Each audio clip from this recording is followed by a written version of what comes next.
Hello बेटा। अरे mummy कैसी हैं आप? अच्छी। आप मुझे लेने क्यों नहीं आई?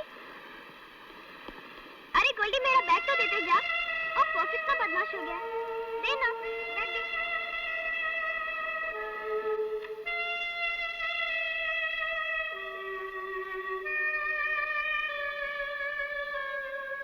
कहाँ जा रही हो? आज से मैं अलग सोऊंगी। क्यों? इसलिए कि तुमने मुझे अपनी चाहत के बिना पर नहीं बल्कि रक्षा के लिए यहाँ बुलाया है।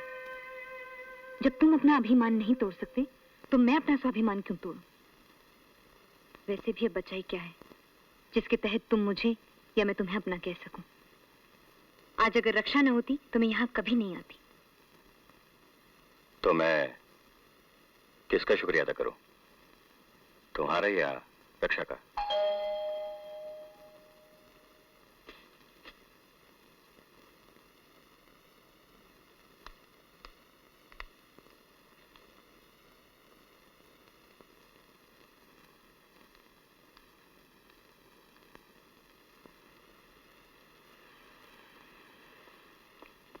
क्या बात है दीनानाथ, कौन है? साहब कोई मैकेनिक आया है। ठीक है।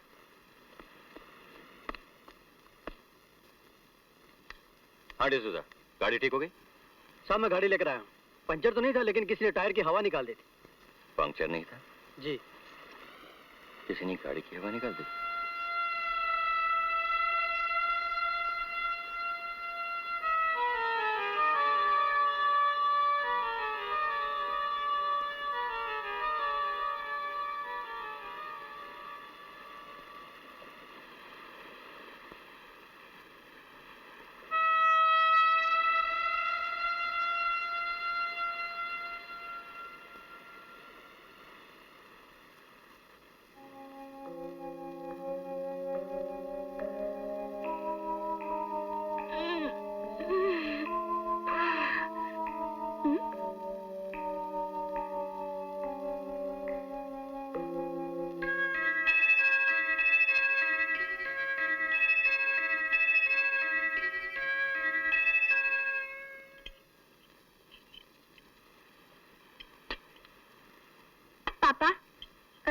आपसे एक सवाल पूछूं? क्या आप उसका सही जवाब देंगे? हाँ। मम्मी, एक सवाल मैं आपसे पूछूंगी, क्या आप उसका जवाब देंगी? हाँ, अगर सवाल जवाब देने लायक होगा तो जरूर दूंगी। तो ठीक है, आप दोनों अपनी रक्षा बेटी के सर पर हाथ रखकर कसम खाइए कि आप जो कहेंगे सच कहेंगे और सच के सिवा कुछ नहीं कहेंगे। चलो हम खाते हैं। आप मम्मी? पहला सवाल आपसे पापा। पहले जब मुझे आपका लेटर मिलता था तो एक ही लिफाफे में आपकी और मम्मी की चिट्ठियां हुआ करती थी, मगर 4 महीने से मुझे आप दोनों की चिट्ठियां अलग अलग मिलने लगी। दूसरा सवाल मैं आपसे पूछती हूँ मम्मी, क्या आप बता सकती हैं पहले तो आप दोनों अलग अलग नहीं बैठते थे, लेकिन अब ये दूरी क्यों? आप दोनों चुप क्यों हैं? जवाब क्यों नहीं देते? बेटे वो क्या है कि हम आपके सवाल का जवाब जरूर देंगे, लेकिन आप पहले ये बताओ कि आपके मन में सवाल आया कैसे?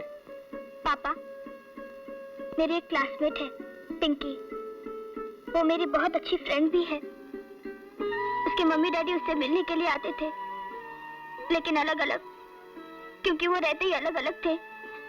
और मम्मी पापा, मुझे अलग अलग कुछ भी पसंद नहीं, कुछ भी पसंद नहीं।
अरे यार गौतम, तुम्हारा भी जवाब नहीं, जरा सी बात से घबरा गए।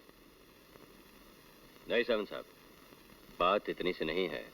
फिक्र ना करो, शक में हम किसी को भी 10-15 दिन के लिए अंदर कर सकते हैं, और फिर ये तो सजा याफ्ता है, हम इसे महीने 1.5 महीने के लिए तो अंदर कर ही देंगे। इससे मसला हल नहीं होगा। क्यों? मुझे लगता है ये एक रिवेंज स्टोरी बनती जा रही है। क्या मतलब? आज से करीब 7 साल पहले एक रात मैं टेलीफोन करने के लिए मलाबार हिल पर रुका।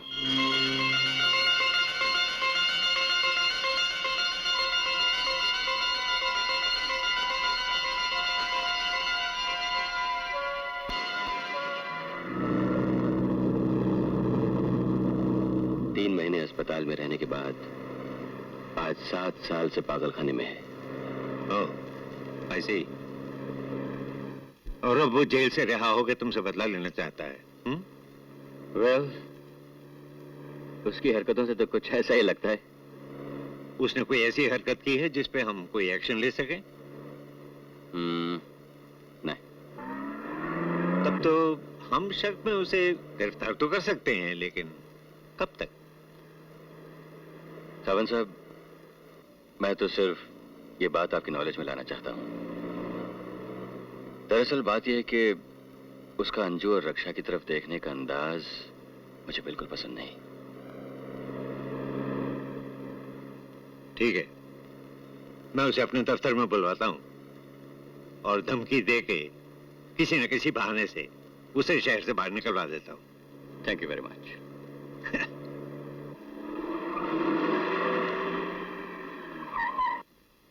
आजकल अपनी जिंदगी में 3-3 का ही आंकड़ा है चाचा। खेल में भी 3 पत्ते और जिंदगी में भी 3। ये जिंदगी में 3 क्या रघु? एक भावरा है, एक फूल है और एक कली है, एक और ब्लाइंड। I am pack. तो इस बाजी में फैसला हो ही जाएगा। अगर तुम जीते तो तुम्हारी मुरादें पूरी होंगी, और अगर हम जीते तो खैर, एक चाल मेरी। रघु, पत्तों से तकदीरें बदलती हैं। ऐसा क्या चाचा? तो फिर 25 से शो कर दे।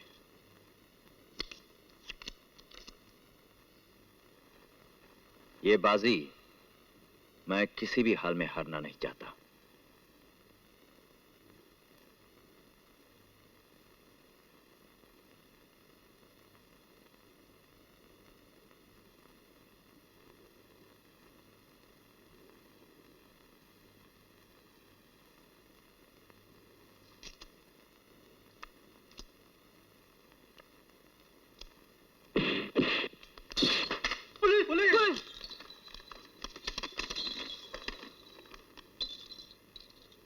तुम्हारा नाम रघुवीर सिंह है? हो सकता है। हमारे साथ चलो, उठो। हाथ मत लगाइए ऑफिसर। ये कार्ड आपको किसी अमन पसंद शहरी को हाथ लगाने का हक नहीं देता। हम खुद ही आपके साथ चलेंगे।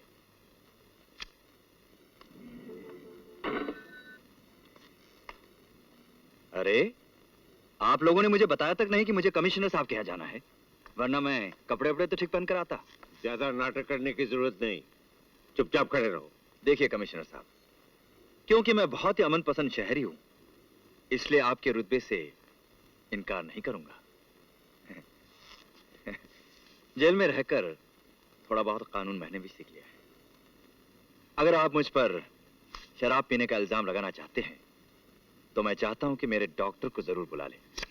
यह है उनका कार्ड, और मैं जानता हूं ये मेरा कानूनी हक है। कब इन गौतम? अरे वकील साहब, आजकल आपसे बड़ी मुलाकातें हो रही है। अफसोस। तलाशी लो इसकी। हाँ, कमिश्नर साहब, पहले ये तो बताइए कि मेरा जुर्म क्या है? तुम एक सजा याफ्ता इंसान हो। शक होने पे हम तुम्हारी तलाशी ले सकते हैं, तुम्हें गिरफ्तार भी कर सकते हैं। आया समझ में? आया समझ में साहब। शांति के पुजारी के साथ हमेशा यही सलूक किया जाता है।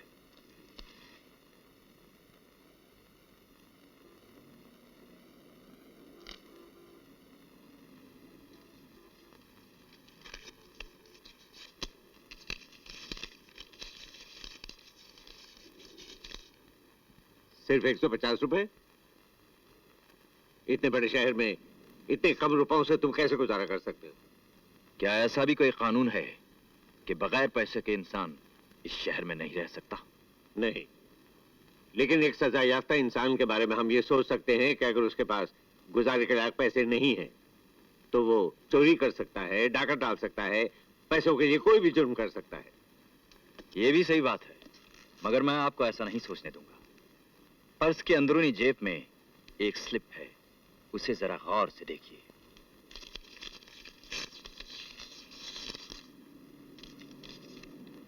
₹25,000? इतनी बड़ी रकम कहां से आई तुम्हारे पास? इस सवाल का जवाब देना मैं जरूरी नहीं समझता। क्यों वकील साहब, आपकी क्या राय है? कानूनी तौर पर इसका जवाब मुझे देना चाहिए। बता दो तो बेहतर है। जैसा कि मैंने कहा, मैं अमन पसंद शहरी हूं, इसलिए लड़ाई झगड़ा दंगा फसाद मुझे बिल्कुल अच्छे नहीं लगते। 6 दिन पहले कमिश्नर साहब, मैंने अलीबाग में अपनी जमीन और घर बेचा। ये रकम वहीं से आई है। अगर आपको यकीन ना हो तो अलीबाग के रजिस्ट्रार से टेलीफोन करके पूछ लीजिए। और ये ताश के पत्ते, ये क्यों जेब में लेके फिरते हो? ये भी कोई जुर्म नहीं है कमिश्नर साहब, फिर भी मैं आपके सवाल का जवाब दे देता हूं। एक बादशाह है, एक बेगम है और एक दुक्की है। बादशाह की शक्ल मैं सुबह उठते ही देखता हूं और बेगम की शक्ल रात को सोने से पहले देखता हूं, और दुक्की सपनों के लिए। अगर तुमने मेरी बीवी और बच्ची पर बुरी नजर डाली तो मुझसे बुरा कोई नहीं होगा। ऐसा नहीं करते, हटो, याद रखना। कमिश्नर साहब, अगर यही बर्ताव मैं आपके ऑफिस में करता तो आप क्या करते हैं? कानूनी तौर पे तो हम कुछ नहीं कर सकते, वो बहुत चालाक है, उसमें हाथ रखना बहुत मुश्किल है। कुछ ना कुछ तो करना पड़ेगा सावंत साहब, वरना मुझे एक रिवॉल्वर लेकर 24 घंटे घर पर ही बैठे रहना पड़ेगा।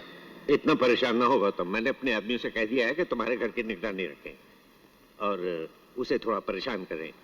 हो सकता है वो अपने आप शहर छोड़ के चला जाए। नहीं, मुझे नहीं लगता कि वो शहर छोड़कर चला जाएगा। वैसे तुम्हारे घर में कुत्ता तो है ना?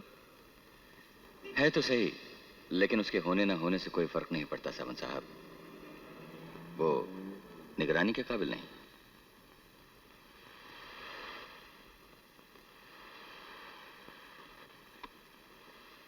खड़े रहो, बैठ जाओ, अब उठकर खा लो।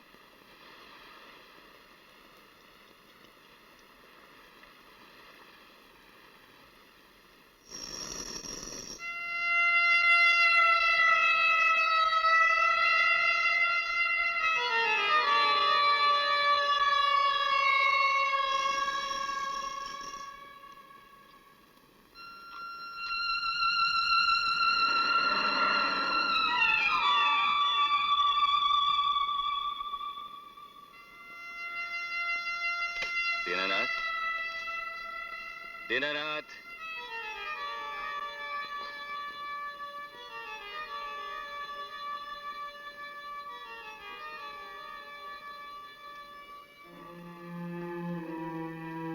रक्षा, अंजू,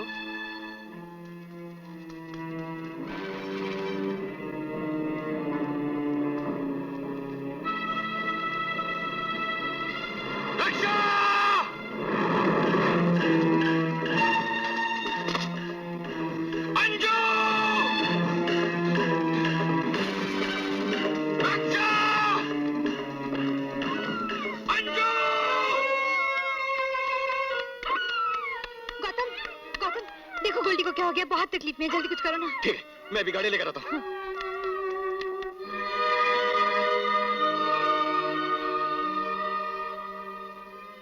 कानून अगर इंसान और जानवर में फर्क नहीं समझता मेहरा साहब, तो ये कत्ल का केस माना जाता। अभी इसके पेट में इतना जहर है कि 10 इंसानों को मारा जा सकता है।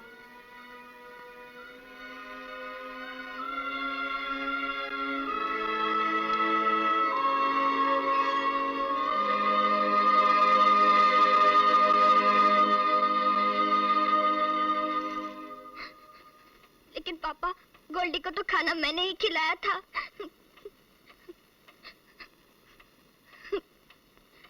मैं तुम लोगों को डराना नहीं चाहता, लेकिन मेरे ख्याल से अब ये बता देना बहुत जरूरी है। आज से 7 साल पहले मैंने एक आदमी के खिलाफ कोर्ट में गवाही दी थी और उस आदमी को सजा हो गई थी। आज वो आदमी सजा काट कर आया है और मुझे वो सजा का जिम्मेदार समझता है और मुझसे बदला लेना चाहता है। गोल्डी को क्या उसी ने जहर दिया था पापा? हो सकता है, लेकिन हमारे पास कोई सबूत नहीं है। मैं रक्षा को लेके कुछ दिन के लिए डैडी के यहाँ चली जाती हूँ। नहीं अंजू। क्यों? क्योंकि मैं उस इंसान को किसी भी हालत में ये जाहिर नहीं होने देना चाहता कि हम उससे डरते हैं। तो फिर? डरो मत अंजू, कानून में बड़ी ताकत है। हम कोशिश ये करेंगे कि कानूनी तौर से उसे परेशान करें, लेकिन रक्षा को कहीं अकेले मत जाने देना। बेटे, तुम जहां भी जाओगी मम्मी के साथ जाओगी, समझी? जी पापा।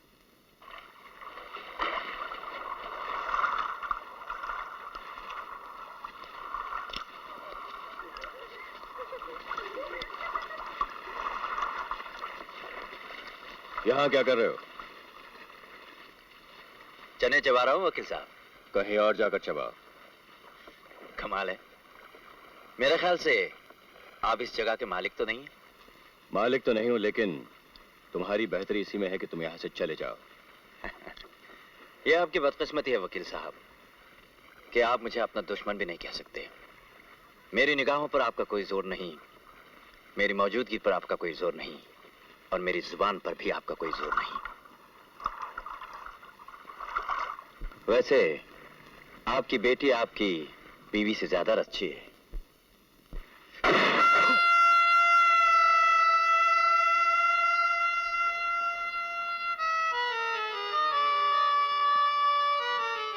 हाथ उठाना मुझे भी आता है वकील साहब, मगर उठाऊंगा नहीं, क्योंकि आप दफा नंबर 116 लगा देंगे। देखा आप लोगों ने, एक अमन पसंद शहरी के साथ लोग किस तरह पेश आते हैं। ये वही आदमी है पापा? हाँ, चलो यहाँ इतना तमाशा करने की क्या जरूरत थी? उसने कुछ किया तो नहीं था ना? किया नहीं तो कुछ करने के लिए तो हमारा पीछा करता रहता है। ये तुम कैसे कह सकते हो कि हमारा ही पीछा करते हुए यहाँ आया? हो सकता है हमसे पहले यहाँ आया हो। तुम मेरी तरफ ही हो उसकी तरफ। चलो रक्षा।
तुम यहां भी आ गए? पीछा करते हुए अगर आप मुझे पकड़ लें तो शायद कोई इल्जाम लग सकता है। यहां तो कोई भी खड़ा हो सकता है। यहां कोई भी जरूर खड़ा हो सकता है, लेकिन तुम नहीं। क्यों? आखिर तुम चाहते क्या हो? मेरी चाहत पूरी होते होते आपके तमाम बाल सफेद हो जाएंगे मिस्टर गौतम मेहरा। आपकी आंखें देखना छोड़ देंगी, आपका दिमाग सोचना बंद कर देगा। मेरा हर कदम आपकी बर्बादी की तरफ उठेगा और आप कुछ नहीं कर सकेंगे। एक वक्त ऐसा आएगा वकील साहब कि आप जेल की सलाखों के पीछे होंगे और मेरी नजर आपकी बीवी और बच्ची पर होंगी। उस वक्त मैं देखना चाहूंगा कि आपका कानून क्या करेगा। कानून को जो कुछ भी करना है वो उस वक्त नहीं, अब करेगा, इसी वक्त करेगा।